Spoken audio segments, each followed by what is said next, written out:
4 Drive Pro Tips is proudly presented by Austrac Campers, Direction Plus, Integrity Tyres, Remco Batteries and Protex Brakes. G'day and welcome to this week's episode of 4 Drive Pro Tips. Thanks to Integrity Tyres, we're still in Western Australia, enjoying the best 4x4 tracks that Brunswick Junction has to offer. We're picking up the trip from last week where we ended up with Michael from Narva high-centred on this steep drop-off.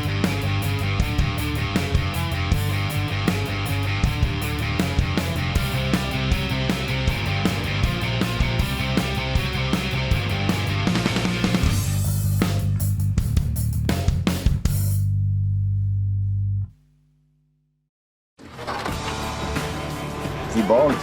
Narva is stuck. First one of the day. On my way. Unfortunately, I sort of got hung up on that real big drop. The nose dropped in and we couldn't quite see the edge of the track and couldn't quite pick a nice line. Pretty hefty. I think we're hung up. I think we might be stuck. Michael from Narva in his Ranger was the first of the little cars to go through, and thankfully he got stuck. It was a carton. Someone had to get stuck first, and it was Michael. We called Simon for help. The first thing he went for was the tread boards, but I think they decided if they just gave us a little push from the rear that we'd clear it and drop down into the hole. So I'm glad that they did, because it just made it quite nice and quick and easy. So I have to put my hand up and say I was the first one that sort of got stuck for the day. Not that I had the winch out or anything, but you know, I did get stuck. He's got some work lights on the back of the bar. Unfortunately, I think he took casualties and both those work lights are crashed. But I'm pretty sure Michael knows where he can get some new work lights. I'm sure the boss is happy to replace them. Next!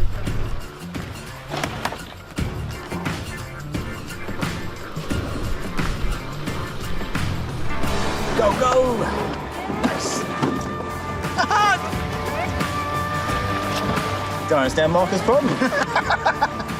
That's a Ranger. Nothing broken. Nothing broken as yet. As yet, touch wood, we haven't checked the car. Gotta slap the head first. No, it's been awesome. It's been a good one. Damage report? Yeah. Michael, great advancement for LED. I noticed you're running the Mark 215. Yeah, that's right, Simon. They're absolutely brilliant light. Just such a soft colour and such an even light. Makes it easy to see the road and the bush around you when you're driving. I know they're a bit more expensive, but you do get what you pay for. At that top end, I have not seen a light that performs better. In the last couple of years, LED's just gone ahead in leaps and bounds in technology. Our light engineers are getting a much better understanding of LED and the colour range that they should be at, to be able to maintain that light for long periods of time without it dissipating or shifting. It's amazing the technology that's coming through in this product now. Hey Simon, I've got to say I've changed recently to Narvas and these 180s hold their own, absolutely incredible. For a small light, these things are phenomenal, and I'd put them up against just about anything on the market there. Cannot fault them, absolutely amazing.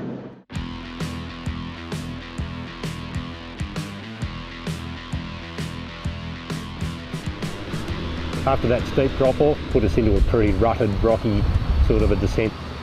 It looked pretty hectic. We got out there and decided, yeah, easy as. We've done some awesome tracks today. We're going to nail this. Quite a steep downhill descent, a bit slippery, a bit slidey. Not too big holes, but definitely not much traction.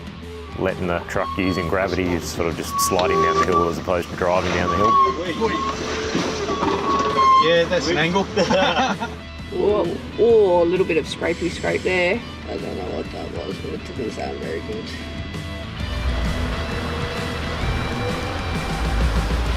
They cleared out a little bit of track for me, so I descended into the big step down, just took it nice and easy. Don't want to pull off any of my rear lights, still got to drive home. Another walk in the park for you, Sarah.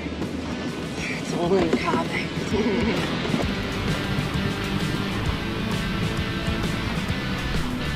Next, it was Jace from Slide Solutions to come down behind me. He descended the first part of the track. I think he hit a little bit of underbody.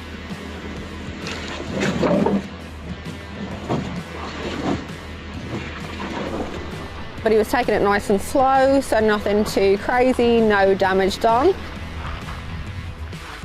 Then it was the Narva car took it nice and slow, made sure his wheel placement was correct. I'm just looking at that drop on the left. So I might sort of stick to the right, I think. So I just suspect you. One of those tracks where you just keep the car in low rein and let it creep itself down. So you're turning one way, the back of the car's going another. Just got to keep your wits about you and stay calm and collected. Really nice drive, good challenge, but pretty relaxing at the same time too. We've pulled up for the days. Now it's time to sit around and talk about how everyone enjoyed their trip and what's next for tomorrow.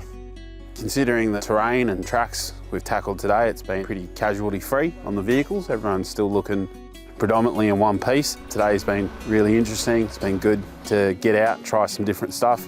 Great bunch of businesses, but even that aside, just great bunch of people. Just a fun day. It's been really good.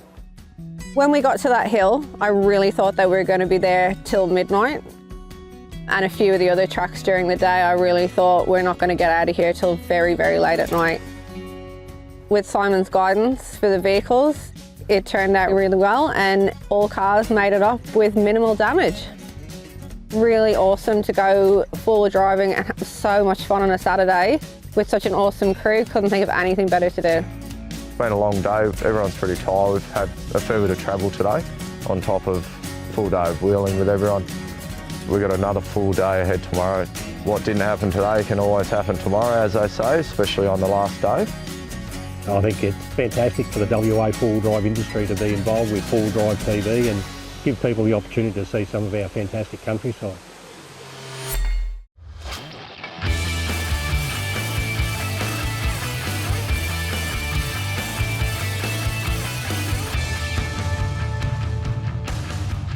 For this series, we've partnered with Integrity Tyres out of Perth to help you get the most out of your four-wheel drive tyres. And this is our Integrity Tyres Tyre Tip 4.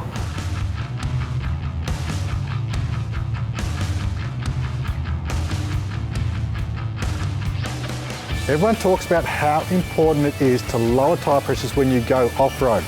But it is also just as important that you re-inflate to get maximum tyre protection and performance when you go back onto the bitumen. But how do you re-inflate? Well, there are a number of ways to do it.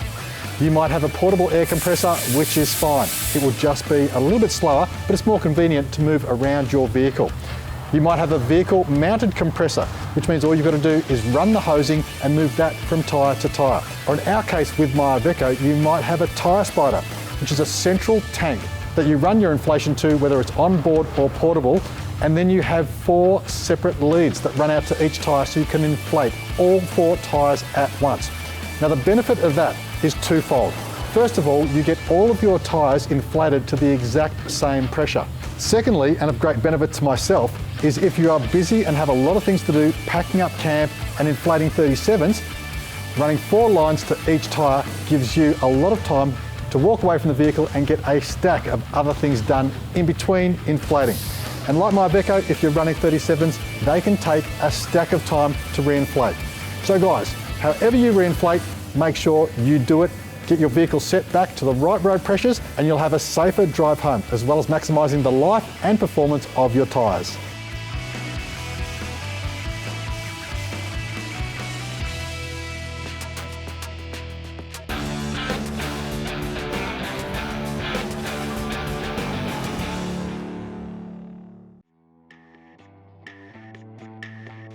This area is insane. Off to my right, we've got a huge, rocky, steep downhill section. Off to my left, we've got the creek crossing, and a beautiful climb up out of that. Behind the cameraman, there are more rocks and dugout rutted trails, and right here, there are a stack of muddy little climbs. So let's get stuck into the Brunswick play area and have some fun. For day 2, we kicked off where we started lunch yesterday. Whole pile of tracks going off in every direction. Definitely had to pick the right line. Some of them were vehicle deep, 2 metres deep, pretty steep entrance and exits out of those holes.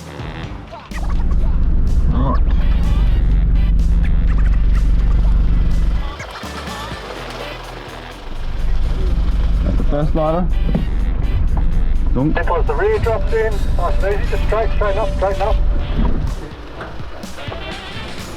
So one of the rutted sections we saw, we looked at it and we thought coming up one way was a bit sketchy, so we're going to go down the other way. A few routes across it, a decent drop off actually, but going down it was obviously easier than trying to give it full send coming up.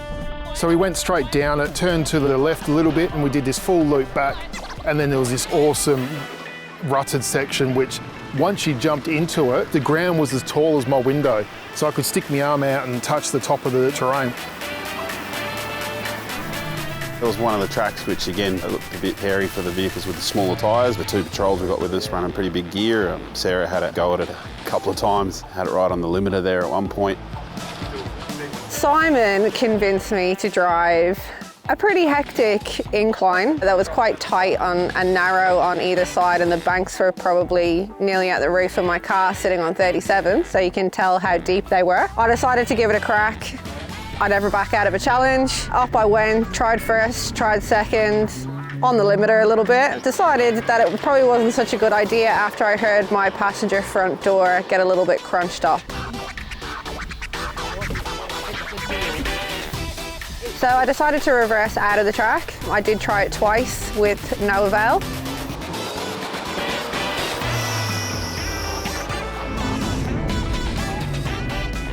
So I've reversed out and got out to have a look at the damage. Oopsies, my new raft is... Well, it lasted a few days. I have done a passenger side front door. It's caved in, pushed back, the door light staying on. Needs a new door. And I've also damaged the driver's side rear quarter panel. Not ideal, but it's all part of the game.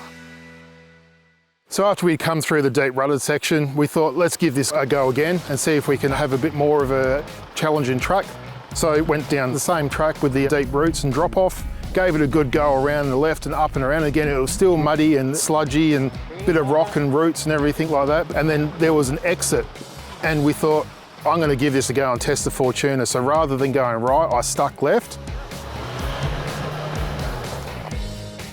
But I needed help, so Sarah and Simon jumped on board and talked me through it over the radio, and I tried to get up this one step. Tried 3 or 4 times, giving it full herbs and choosing different lines. Couldn't do it. We ended up staking a tyre on the route, but we didn't realise that till we'd come out. So what we did is both myself, Simon and Sarah called it. So I reversed back and took the easier way out, which was on the right, and just motored on through it, and again back through the deep ruts to come back to where we were all congregating for our lunch break. So we came around to what was going to be one of the biggest challenges of the day, or what we thought would be the biggest challenge. It was a pretty rutted out downhill section. To start it, we saw the Unimog drop in and get quite a bit of wheel lift.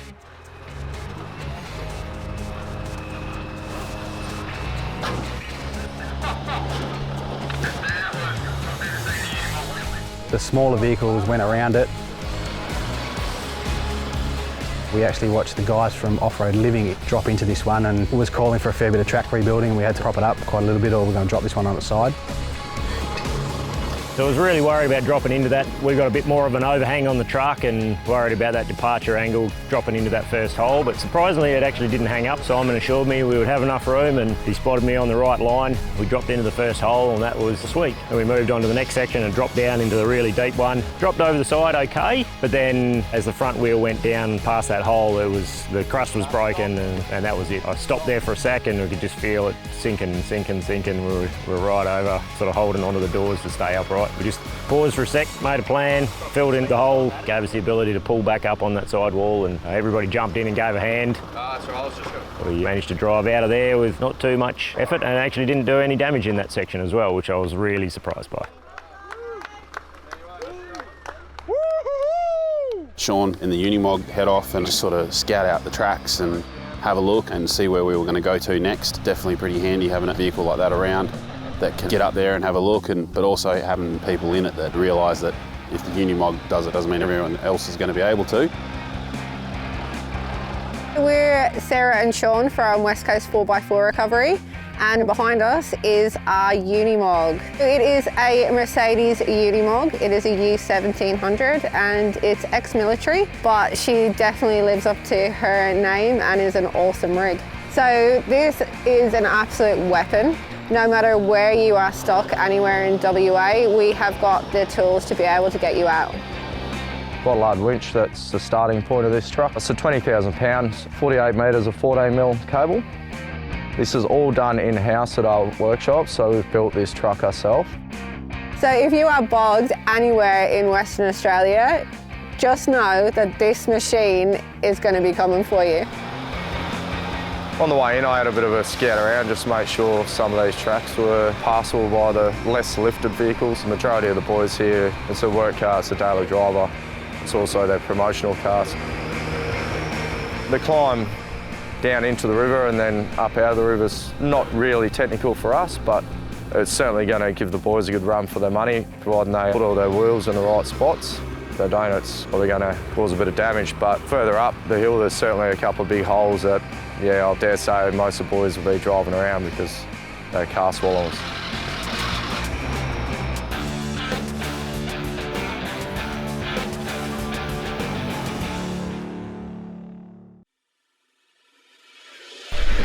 But not bad. The Fortuner is not built for that, I'm sorry. That's going to be over the height of your gumboots. I'm assessing risk versus reward ratio, I think, at this point in time. Trying to build the courage to do it, I think.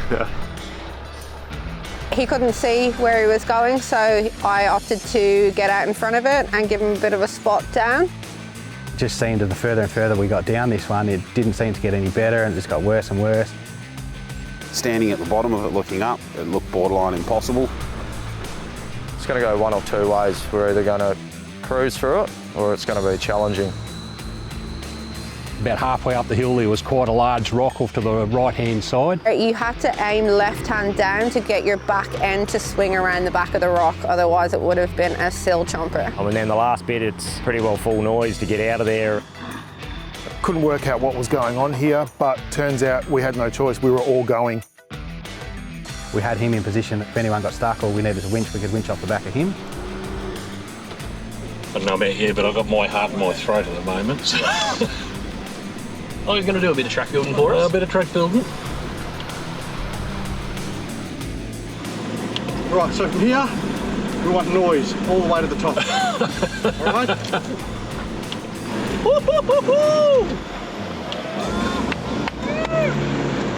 Surprisingly enough, we managed to pull it off and get it out the top.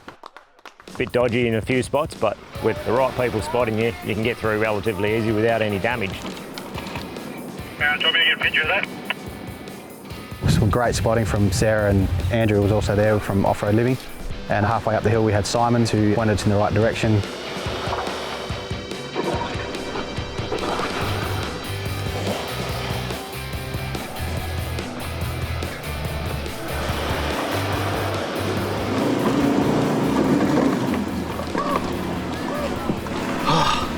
What a drive, what a drive. Nice dive. See?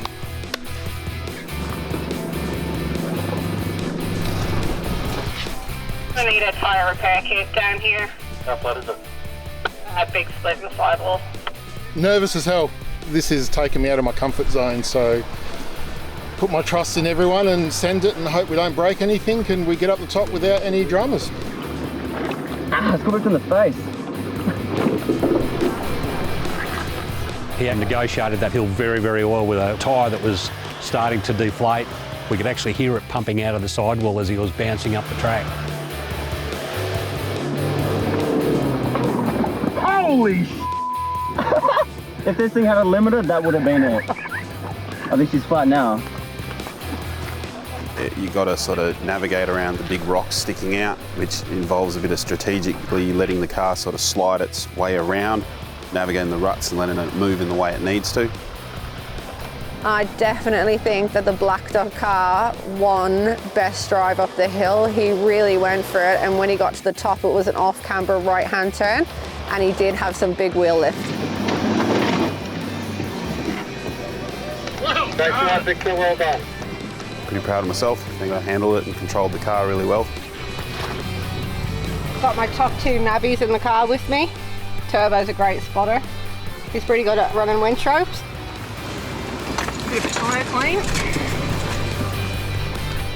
That rock step up on the right hand side is a bit of a door cruncher. We've already damaged the door today, so don't want to do the other side, although it would be matching.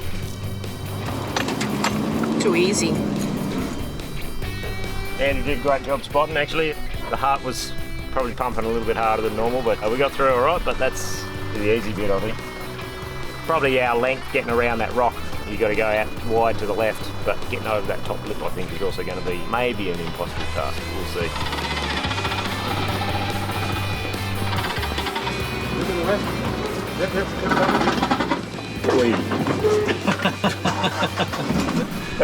Now he gets to test the hill start. Swing right, yep, keep going, keep going.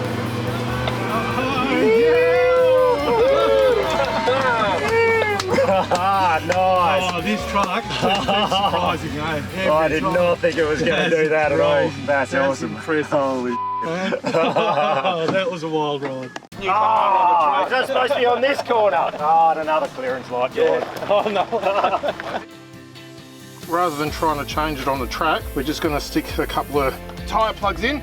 Plugging sidewalls is not recommended at all, but when you're in the tracks, you do what you need to do to keep going. So hopefully that lasts till the end of the day and we can change the spare when we're on the main road. Was that some of the gnarliest four-wheel driving I've done? One in a long time and two in the Fortuna. Hey Stephen, pretty nice to get you brought along on the trip. Tell us about the setup of it, what you guys have done to it to get it trail ready. We set it up as a bit of a tourer more than a weekend warrior. Basically set up to get in and go wherever you need to go. What's the process when somebody comes in for a total vehicle fit out? How do you go through that? So basically when the guys come in, we sit down with them and find out what they really want to do. My guys are taught to sell for what the customer needs, not just to try and rip them off. We actually give them the availability of not only the workshop fit out time, but also when parts are coming. So you know everything is good to go. And the customers agreed with that. And start fitting their dream vehicle out. I wouldn't even call the track. I looked at it, Shane looked at it, and we thought it was just a bit of a wash off. But according to the guys, it was a track. We decided to put on a bit of show for everyone and show everyone what we are actually capable of. Sean tackled it in the Unimog first, opted to go to the left line as I don't think he would have fit on the right. Watching the way the mob literally just stepped up that rock like as if it was just a human walking up a staircase. Absolutely, piece of cake. He got up there, you can hear the banging and the crashing. I think he stoved in one of his wheel guards, but I know he got out and got that fixed. But he got up to the top easy as.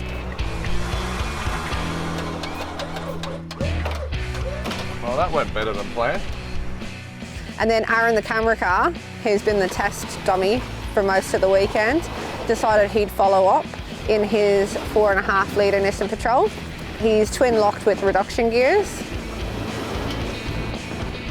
When Sean's not looking, I'm going to size up his spare and see if it'll fit on the Hilux, but I don't think it will.